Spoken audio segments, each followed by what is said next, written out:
வணக்கம், நான் சந்துரு. நாம் இன்றைக்கி கன்னியாகுமரிக்கு தான் வந்திருக்கோம்.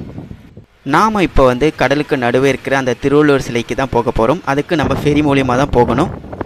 ஃபெரி விவேகானந்தர் மண்டபத்தில் இறக்கி விடுவாங்க. நாம் அதுக்கப்புறம் இங்கெல்லாம் சுற்றி பார்த்துட்டு கண்ணாடி பாலம் வழியாக நாம் திருவள்ளுவர் சிலையை அடையலாம். இந்த கண்ணாடி பாலத்தில் நாம் நடந்துட்டு போகும்போது அடியில் இருக்கிற கடல் ரொம்ப நல்லா தெரியுது. இங்கேருந்து திருவள்ளுவர் சிலை பார்ப்பதற்கு ரொம்ப அழகாக இருக்குது.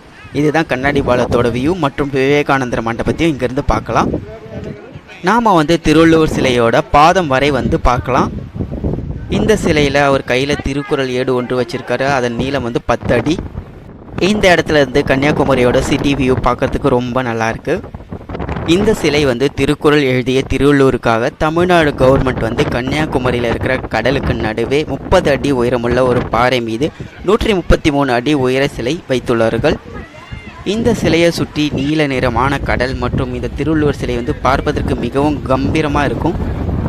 இந்த சிலைக்குள்ளே இடங்கள் இப்படி தான் இருக்குது பார்க்குறதுக்கு. இந்த திருவள்ளுவர் சிலையின் உள்ளே 130 அடி உயரம் வரைக்கும் வெறும் வெற்றிடம் தான் இருக்கும். உள்ளே பார்த்தோம்னா ஏராளமான அறைகள் இருக்குது. இருந்தாலும் ஒரு பாதம் வரை மட்டும்தான் நம்மளால் போக முடியும். இங்கே இருக்கிற சோற்றில் எங்கே பார்த்தாலும் திருக்குறள் பார்க்க முடியும். 133 அதிகாரங்கள் மற்றும் அதே மாதிரி 1330 திருக்குறளையும் இங்கே சுற்றி பார்க்கலாம். இதுக்குள்ளே உட்காரத்துக்கு எங்கே பார்த்தாலும் சேர்களும் இடங்களும் இருக்குது. அப்படியே நம்ம பார்த்துக்கிட்டு அப்படியே வெளியே போயிடலாம். அடுத்ததாக நாம் விவேகானந்தர் மண்டபத்தை பார்க்கலாம் அடுத்த வீடியோவில். ஓகேங்க, இந்த வீடியோ பிடிச்சிருக்கும் நம்புகிறேன். மீண்டும் அடுத்த வீடியோவில் சந்திக்கலாம். Until bye from Chandru.